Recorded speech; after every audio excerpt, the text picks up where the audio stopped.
Happy Maghe Sankranti सबजनालाई। लु हाम्रो जोशी दाइले पनि धेरै धेरै धन्यवाद। उहाँले चाहिँ एकदम दुःख गरेर उहाँबाट चाहिँ भँदेलको प्याकेज पठाइदिनु भएकोमा धेरै धेरै धन्यवाद। एकदम सेम टाइममा एकदम जुरेछ, किनभने भोलि माघे सङ्क्रान्ति। आज नै हामीले माघे सङ्क्रान्ति मनाइयो होइन बुढाबुढीले। सो उहाँलाई धेरै धेरै धन्यवाद। उहाँले दुःख गरेर यहाँसम्म प्याकिङ गरेर अब पठाइदिनु भयो। ल्याउने मान्छेलाई पनि धेरै धेरै मुरी मुरी धन्यवाद। जस्तो हो भने विदेशमा बस्यो भने पनि जे होस् भँदरको मासु चाख्नु पाइयो होइन। सो उहाँ म्याडमलाई चाहिँ पुरा दनक दिनु रहेछ। साथीहरू अब हजुरहरूलाई पनि माघे सङ्क्रान्तिको धेरै धेरै शुभकामना है त। ल के कसो? गुड नाइट सब। तपाईँको कालीजी म्याडमहरूले यहाँनिर खोज्दैछ। के खोजेको?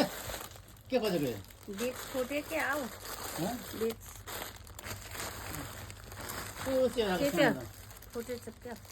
मकै चाउचाउ मोर त ठिकै हो, सही हो। मासु। धन्यवाद भेना, धन्यवाद। यहाँ एप्पल पनि पठाइदिएछ भाइले, त्यो भाइले। ल आयो हजुर, चिउरा चिउरा डाइट एकदम पुरा सिक्युरिटी बँदेलको होइन। ओ म्याडम के खानु भएको? सुँगुरको मासु चाखौला। ह्याप्पी माघे सङ्क्रान्ति। ल सेम टु यु भेना, धन्यवाद। ह्याप्पी सङ्क्रान्ति।